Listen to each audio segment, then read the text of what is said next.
What is up, everyone? Welcome back to the channel, and today we are here to be reacting to 13 mythical sea creatures caught on camera.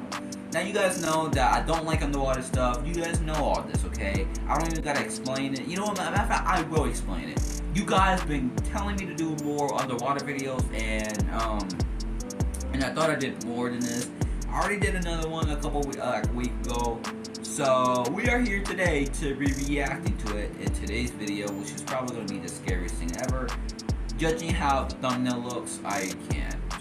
But yeah, everyone, if you guys want more videos like this, consider subscribing with the bell. That would greatly be appreciated. And also, while you're down there, please do a like. That would greatly be appreciated as well. And also, while you're at it, go follow my Instagram. It links in the description box below, like always. So go drop that follow. But enough of me talking, guys. We are gonna dive into the 13 mythical sea creatures, guys. And I hope you guys enjoy the video. There are many dangerous sea monsters whose existence has not been proven. Sailors' historical accounts show gigantic creatures swallowing whole ships that are hostile to all humans in the water. Don't start. Here are 12 of these mythical creatures that many sailors or regular people believed in, and in which some people believe in even today. Umibozu. According to Japanese folklore, Umibozu are said to live in the ocean and capsize the ship of any sailor who dares to talk to them. They have a cloud-like gray torso and snake-like limbs. The name of this spirit consists of the kanji Umi, the Japanese character for sea, and Bozu, the sign for Buddhist monk. Probably because this creature is said to have a big, round head similar to the shaved head of a Buddhist monk. In some cases, Umibozu are also described as the mighty yokai, which are various monsters and demons from Japanese myths that have animal or human features and supernatural powers. They are supposed to appear to shipwrecked people and fishermen. Originally, the Umibozu were drowned priests, which is why they appear with a shaven head and seem to be praying. Jormungandr. Jormungandr, the Midgard serpent. Many of you know it from God of War. It is one of the greatest mythical creatures. It lives in the ocean and stretches all over the world. It encounters Thor several times in the Nordic tales. One time when the god rows out with the giant Hymir to fish and he somehow manages to get the snake on the hook. And another time when the giant's king Utgard Loki camouflages the snake as a cat and Thor is supposed to lift it as a test, but fails. The snake was created by Loki and the giantess Angerboda, and it is so powerful that it spans the earth, then bites itself in the tail, and thus forms the shape of a closed circle. As soon as it lets go of its tail, Ragnarok, the downfall of the gods in Norse mythology, begins. This is when the god Thor fights the serpent for the third time and manages to kill it, but soon after, he dies of its poison himself. Kappa. Kappa are one of the most famous creatures from the Japanese folk beliefs. They are yokai that have traits of humans and reptiles and a beak-like mouth. The water demons attack humans and animals passing their territory, drown them, and then steal their liver. They are only as tall as children and relatively harmless on land, but in the water, they are all the more dangerous. As long as there is a special magical fluid in their sara, that's the plate-shaped hollow on their head, these beings cannot be defeated by humans. However, if they lose... Okay, so I just heard that, but this is mythical, so it's potentially not real, and I just saw... Okay, bro. I'm kind of scared. More of the water stuff. Okay, you guys. You're probably gonna see another video of this probably next month. I'm just playing. Let's continue. Some of the fluid, they become weaker and may even die. Kappa often steals cucumbers or drowns people who ate cucumbers before swimming. Still, the little creatures are not always evil. Sometimes they even help people and heal illnesses or challenge someone to wrestle. Skyla. This sea monster comes from Greek mythology and consists of the upper body of a young woman and a lower body of 6 dogs. Skyla has not always been a monster, though. Originally, she was the daughter of a nymph and beautiful, but a jealous sorceress poisoned the waters where Skyla liked to go. Oh, God. After taking a bath there, 6 dog heads and 12 dog feet grew out of her abdomen. Completely disfigured, Skyla wanted to avenge the disaster she had suffered and became a wild monster. From then on, she lived opposite another monster on a rock in a strait and ate everything that lived and came within her reach. For example, 6 companions of the Greek hero Odysseus. Charybdis. Charybdis is the monster that lives across the strait from Skyla below a rock with a fig tree on it. 3 times a day, it draws in the seawater and thus creates a suction that can devour ships. Soon after, it spits the water back out. The ships that are sucked in can't even be saved by Poseidon.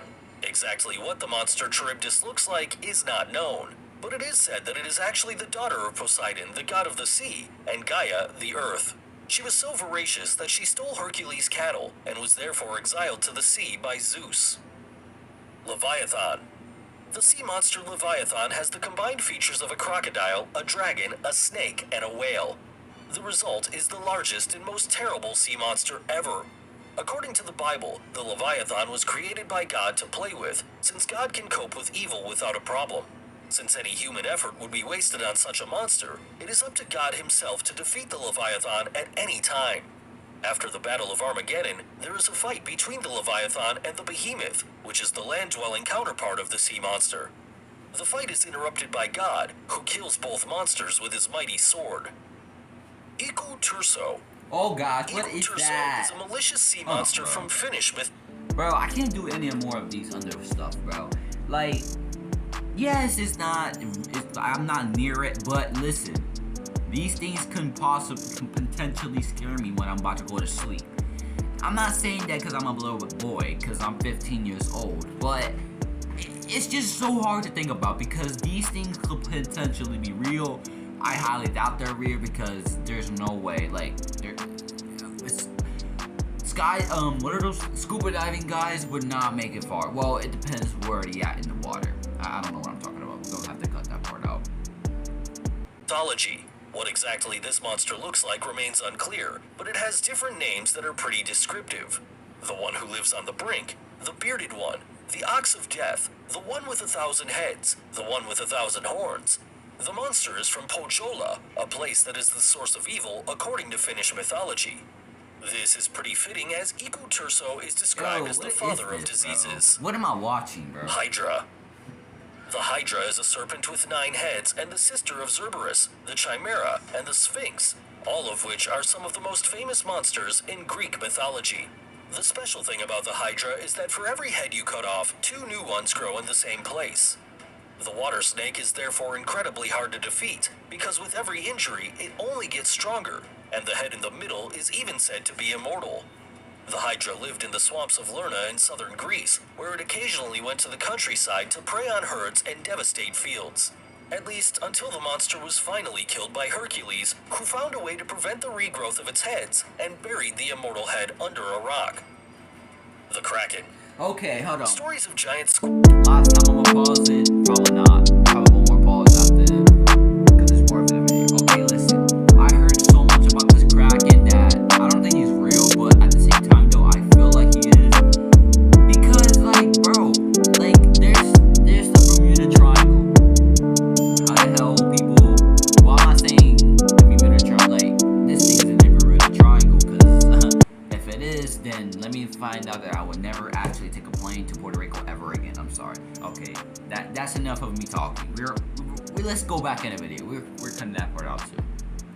Squids attacking and dragging ships into the depths of the ocean have been around for centuries and can be found in many mythologies and cultures around the world. A possible reason for this might be that there are really big cephalopods like the colossal squid, which was probably the real-life prototype of the mystic That's the reason kraken. why I don't like the water In Norse stuff. mythology, the kraken appeared in the 12th century. It is said to be up to 2.5 kilometers long and to look like a floating island. Due to its enormous size, it can even cause vortexes to form that can sink ships. In the 18th century, however, the kraken was mentioned in a scientific paper where it was called Microcosmus marinus. However, the monster was later dismissed as a mythological creature and removed from the book. Devil Whale.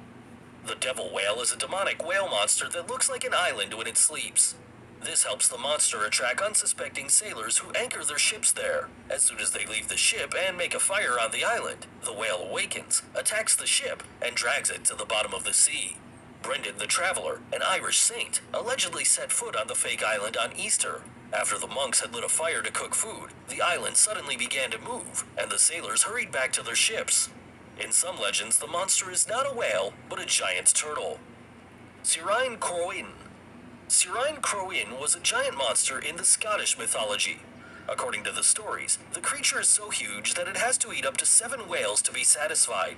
It's not a stupid monster at all, though. Sirine Crowin actually likes to play with its prey. In one story, the giant creature shrinks to the size of a small silverfish that gets caught by a fisherman, only to switch back to its giant monster form and eat the poor guy. Yakushka. This water horse also stems from the Scottish folk beliefs. It's not a simple monster, but actually a fairy creature. It inhabits the lakes and coastal waters of Scotland and is considered highly dangerous. Yakushka appears in the shape of a beautiful horse and waits for people who are attracted by its magnificent figure. But when someone tries to mount it, the person immediately gets trapped because the back of the evil creature secretes a sticky substance which the victim will stick to. With the human still on its back, the creature then gallops towards the sea or the nearest lake and swims to the deepest spot where it drowns the rider and almost completely devours him. It only leaves the liver, so when the organ is washed ashore, everyone knows that Yakushka has taken a human life once again. Cthulhu. Cthulhu is probably the most powerful creature on this list. It came to Earth several million years ago, and is held captive by a curse in the sunken city of Rulia in a death-like sleep. The body of this being is slightly human-like, but extremely bloated. The head resembles that of a squid, and the face is a tangle of tentacles. It also has long, narrow wings on its back. Oh, Cthulhu is hell one of the no, great bro. ancients, who are powerful, extraterrestrial beings that embody the forces of chaos and are probably comparable to gods. Most of them are particularly powerful and cruel representatives of the respective species and worshipped by different people. If the stars align, Cthulhu will be resurrected once again to exercise its reign of terror over the Earth, ultimately leading to the death of all life. Although Cthulhu was actually made up by the writer of a short story, there are still people who believe in its existence and adore this being. Anyway, that was our list of some of the creepiest sea monsters. That was the 13 mythical sea creatures video, guys, and I hope you guys enjoyed the video. Yeah, guys, I am more scared of the water now than I'm scared of with heights. I don't think I'm gonna ever see that ever again, because I'm scared of heights, I'm scared of underwater. Both intense things to ever be scared of, guys. I'm serious. I don't think I'm ever going to take off my fear of wanting the water stuff. I really don't think it's going to actually happen, because I'm just more scared of water stuff than anything in the world, to be honest. Because it's the deep ocean, okay? It's the deep ocean. So who wouldn't be scared of the deep ocean? But yeah, guys, if you guys enjoyed the video, please consider subscribing with the bell. That would greatly be appreciated. And also, while you're down there, please hit a like. That would greatly be appreciated as well. And also, while you're at it, go follow my Instagram. Links are going to be in the description box below, like always. So go drop that follow. But enough of me talking, guys. I'm going to end the video here. And I hope you guys enjoyed the video. See you next time, my brothers and sisters. Peace.